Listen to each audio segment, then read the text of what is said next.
हाय, मैं छोटन कुमार आप सभी को अपने यूट्यूब चैनल एनसीईआरटी ज्ञान हब पे स्वागत करता हूँ। दोस्तों, आज हम बात करेंगे एनएमएमएस एग्ज़ाम में क्या-क्या डॉक्यूमेंट चाहिए और इस एग्ज़ाम में ऑनलाइन फॉर्म जब आप भरिएगा तो आपको क्या-क्या डॉक्यूमेंट लेके जाना चाहिए, जहाँ पे आप फॉर्म भरने जाएँगे। तो उस डॉक्यूमेंट को जानने के लिए क्या-क्या चाहिए, तो आप इस वीडियो को पूरा देखें ताकि आपको पता चले कि एनएमएमएस के एग्ज़ाम में क्या-क्या डॉक्यूमेंट लगेगा जब आप ऑनलाइन फॉर्म भरने के लिए जाइएगा। तो जानने के लिए वीडियो को स्किप ना करें, पूरा देखें। तो चलिए शुरू करते हैं। तो जो डॉक्यूमेंट चाहिए तो चाहिए सबसे पहले आपको कास्ट सर्टिफिकेट, जिसको बोलते हैं जाति प्रमाण पत्र, और ये आपको चाहिए फाइल फॉर्मेट में 100 केबी से लेकर 200 केबी के बीच में। और दूसरा जो चाहिए स्कूल पिन कोड, जो आपका स्कूल का पिन कोड होगा वो आपको याद रखना जरूरी है, क्योंकि आप जब फॉर्म भरने जाएगा तब आपको पिन कोड देना जरूरी पड़ेगा। उसके बाद है बैंक डिटेल, आप अपना बैंक डिटेल लेके जाएगा। उसके बाद है चौथा नंबर में आधार कार्ड, अपना आधार कार्ड लेके जाएगा, जिसमें से आधार कार्ड नंबर भी याद रखना पड़ेगा और आधार कार्ड का फोटो को भी देना पड़ेगा। उसके बाद है फोटो, जो मिनिमम 50 केबी तक होना चाहिए, और फोटो को जो डायमेंशन होता है वो 300 पिक्सल गुणे 400 पिक्सल होना चाहिए। अगर उससे अधिक होगा तो वो फोटो अपलोड नहीं होगा। अब जो चाहिए वो है सिग्नेचर। सिग्नेचर आपका 20 केबी की चाहिए और इसका जो इमेज डायमेंशन होता है वो 300 पिक्सल गुणे 200 पिक्सल का होना चाहिए, इससे अधिक नहीं होना चाहिए। अब आते हैं जो 7वां नंबर डॉक्यूमेंट चाहिए, वो full marks of class 7 annual examination. जो आप क्लास 7 में एनुअल एग्जाम का जो फुल मार्क्स था वो पता होना चाहिए, और उस मार्क्स में कितना आप प्राप्त किए वो 8वां नंबर है कि आप कितना मार्क्स प्राप्त किए उसको होना जरूरी है, और उसका परसेंटेज निकाल के जाएगा, और आपका ग्रेड कौन सा है। इतना सारे जानकारी होने के बाद ही आप अपने फॉर्म भरने के लिए जाएगा। चलिए अब आते हैं कि हम फॉर्म कैसे भरें। जिसको पता करना है वीडियो को आगे देखें ताकि आपको पता चलेगा कि हम फॉर्म कैसे भर सकते हैं। तो चलिए शुरू करते हैं। तो सबसे पहले हम लोगों को एक ब्राउजर लेना पड़ेगा जिसमें हम लोग सर्च करेंगे। तो ब्राउजर के रूप में हम लोग क्रोम लेते हैं। तो क्रोम हम लोग ऐप खोलेंगे तो इस तरह से खुलेगा। सबसे पहले हम लोग इसको डेस्कटॉप मोड में कर लेंगे दोस्तों। किस मोड में दोस्तों? तो डेस्कटॉप मोड में कर लेंगे। तो डेस्कटॉप मोड कर लिया हम लोग, और स्क्रीन को रोटेट कर लेंगे। हम स्क्रीन को क्या कर लेंगे? रोटेट कर लेंगे। अब यहाँ पे सर्च आइकन में हम लोग सर्च करेंगे झारखंड एकेडमिक काउंसिल। जैसे कि देखें आप लोग को झारखंड एकेडमिक काउंसिल आ गया। उसके बाद हम लोग इसको सर्च करेंगे। अब एक पेज खुलेगा। इस तरह से पेज खुल जाने के बाद हम लोग जाएंगे Jharkhand academic council government of India पर। इस पर क्लिक करेंगे, और क्लिक करने के बाद कुछ इस तरह से पेज खुलेगा। इस पर पेज खुलने के बाद हम लोग यहाँ पे देखेंगे दोस्तों कि NMIMS exam 2022-23 application form portal. अब इस लिंक पर क्लिक करने के बाद एक नया पेज खुलेगा। तो इस पर चलो क्लिक करते हैं। अब इस तरह से आपका एक पेज खुल गया। इस तरह से पेज खुल गया। अब इसको हम लोग फिर से डेस्कटॉप मोड में कर लेते हैं। तो डेस्कटॉप मोड में करने से क्या होगा दोस्तों? एक कंप्यूटर सेट खुल जाता है। ठीक है दोस्तों, अब आते हैं आगे। चलो देखते हैं इसमें क्या आएगा।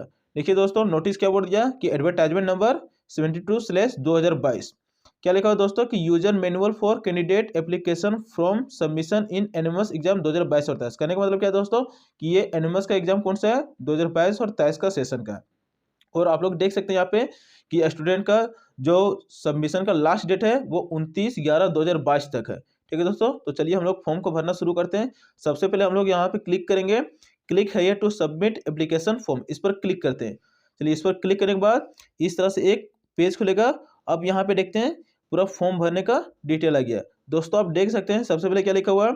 Name of examination. Name of examination क्या है? National means cum merit scholarship search examination 2022 और 23। तो नेम ऑफ कैंडिडेट आप देख सकते हैं। नेम ऑफ कैंडिडेट, इसमें आपका अपना जो कैंडिडेट एग्जाम भरेंगे उसका नाम लिखिएगा। जैसे मान के चलिए कोई व्यक्ति नाम है राम कुमार, तो आप यहाँ पे क्या लिख सकते हैं? राम कुमार। उसके बाद यह डेट ऑफ बर्थ, आप यहाँ से डेट ऑफ बर्थ सेलेक्ट करके यहाँ पे डेट ऑफ बर्थ भर सकते हो। उसके बाद यह जेंडर, जेंडर मेल, मेल भरिएगा। मेल मतलब जो पुरुष व्यक्ति है, और फीमेल जो महिलाएं हैं या फिर जो बच्चियां हैं वो। तो मेल और फीमेल ये हो गया जेंडर आपका। उसके बाद आते हैं कैटेगरी में कास्ट सर्टिफिकेट।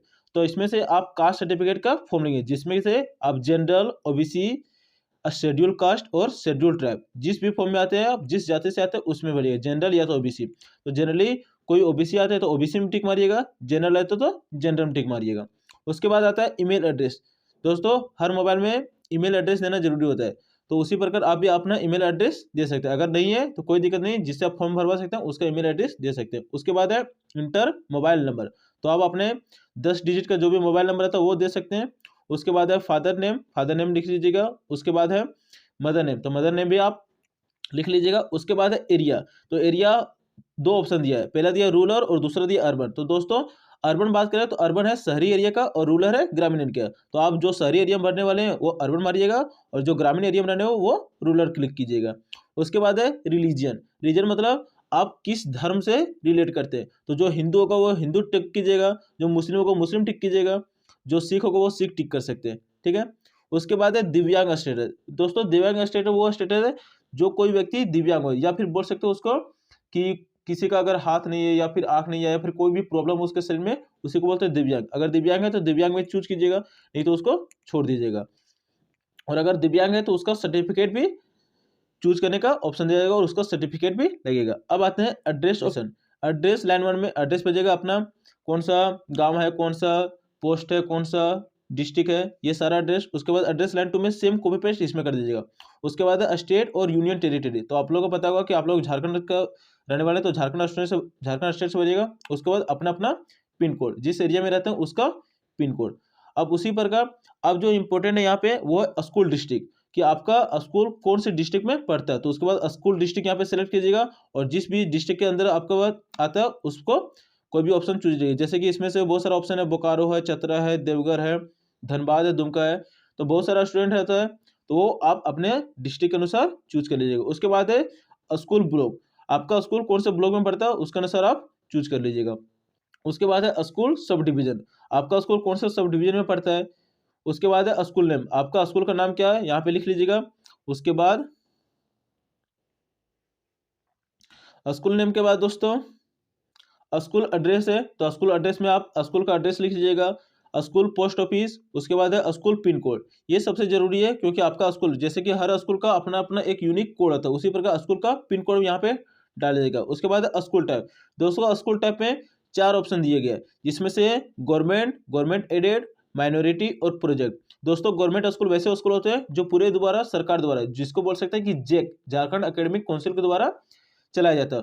दूसरा गवर्नमेंट एडेड, ये वैसे प्राइवेट स्कूल है जिसको सरकारी स्कूल का मान्यता प्राप्त है। कहने का मतलब क्या है कि प्राइवेट स्कूल है लेकिन उसको सरकार द्वारा मान्यता प्राप्त है।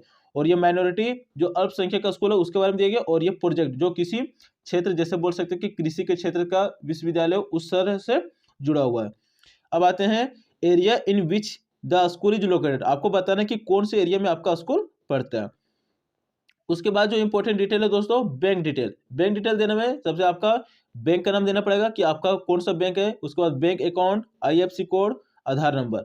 और सबसे इंपॉर्टेंट बात कि आपका आधार जो है वो आपका बैंक अकाउंट से लिंक होना चाहिए। अगर लिंक नहीं है तो नो लीजिएगा, अगर लिंक है तो एस कीजिएगा। अब आते आगे। उसके बाद आपका है medium of examination. Medium examination मतलब एट द स्टेट लेवल, आप कौन से मीडियम से एग्जाम दे सकते हैं। तो इंग्लिश मीडियम रहेगा तो इंग्लिश दीजिएगा और हिंदी मीडियम रहेगा तो हिंदी चूज कीजिएगा। उसके बाद है parental and other family details. Father education, आपको चूज करना है कि आपके पिताजी कहाँ तक पढ़े हैं। उसके बाद है फादर ऑक्यूपेशन, आपके पिताजी क्या करते हैं वो यहाँ पे लिखा जाएगा।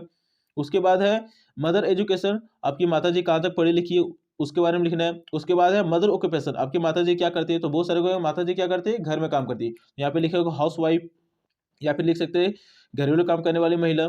उसके बाद है number of family member living in house. उसके बाद क्या दोस्तों कि आपके परिवार में कितने सदस्य रहते हैं उसका नंबर लिखना है। अगर कोई फैमिली में 5 मेंबर रहते तो 5 मेंबर, 10 मेंबर तो 10 मेंबर लिखिएगा। उसके बाद है नंबर ऑफ ब्रदर, आपके कितने भाई है। उसके बाद क्या दोस्तों नंबर ऑफ सिस्टर, आपकी कितनी बहनें हैं। उसके बाद क्या लिखा है कि at what number is the candidate among his और हर ब्रदर एंड सिस्टर। आपको इसमें क्या करना है कि आपका नंबर कौन से स्थान पर, जैसे करने का मतलब क्या है कि आप अगर 2 भाई या 3 भाई बहन है तो आपका नंबर कौन सा है, पहला नंबर पर है, दूसरा नंबर पर या तीसरा नंबर आपका है। उसके बाद दोस्तों भरना है कि पेरेंटियल एनुअल इनकम, आपके पिताजी कितना कमाते हैं। तो इसमें से कुछ ऑप्शन दिया हुआ है, इसमें से सबसे कम वाला ऑप्शन ले लीजिएगा। जैसे कि मैंने ले लिया अप टू RS 1 लाख। उसके बाद है टेलीफोन नंबर, टेलीफोन नंबर नहीं है तो मोबाइल नंबर भी यहाँ पे दे सकते हैं। अब जो इंपॉर्टेंट है जो क्लास 7 से रिलेटेड है, यहाँ पे क्या दोस्तों marks obtain in class 7, full marks of class 7 annual examination in the candidate. कहने का मतलब क्या है कि क्लास 7 में फुल मार्क्स कितना था। तो कोई एग्जाम का 500 रहता तो यहाँ पे 500 मार्क्स लीजिएगा। अगर आपके क्लास 7 में आपको स्कूल से पता चलेगा या तो फिर आपके मार्कशीट में लिखा रहेगा कि कितना टोटल मार्क्स का एग्जाम हुआ था। उसके बाद क्या है मार्क ऑब्टेन इन क्लास 7, आप उस टोटल मार्क्स में से कितना मार्क्स ना उसका लिखना। उसके बाद है मार्क्स परसेंटेज, जो मार्क्स आप लाए वो उसका कितना परसेंट बना। उसके बाद नेक्स्ट है ऑब्टेन ग्रेड, आप जो मार्क्स लाए उसका ग्रेड कौन सा था, तो आप ग्रेड कर सकते हैं A grade, B grade, A plus, जो भी लाए होंगे। उसके बाद दो इंपॉर्टेंट टॉपिक है। पहला है फोटो अपलोड। तो दोस्तों फोटो अपलोड करने के लिए आपको मैक्सिमम 50 KB का फोटो चाहिए, और फोटो का जो डायमेंशन होता है वो 300 पिक्सल गुणे 400 पिक्सल होना चाहिए।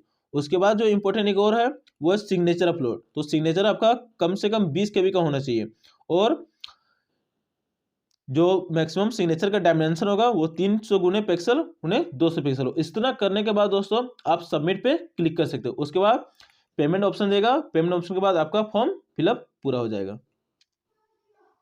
एनएमएस से जुड़ी और भी जानकारी प्राप्त करने के लिए डिस्क्रिप्शन में कुछ लिंक दिया हुआ है, आप उस पर जाकर क्लिक करके और भी वीडियो जानकारी प्राप्त कर सकते हैं, जिसमें से मैंने एनएमएस के बारे में बताई है कि एनएमएस क्या होता है, आप इसके थ्रू 48,000 रुपये कैसे स्कॉलरशिप के रूप में पा सकते हैं, और एनएमएस की तैयारी कैसे कर सकते हैं, और बहुत सारा क्वेश्चन भी बताया गया है ताकि आप प्राप्त कर सकते हैं।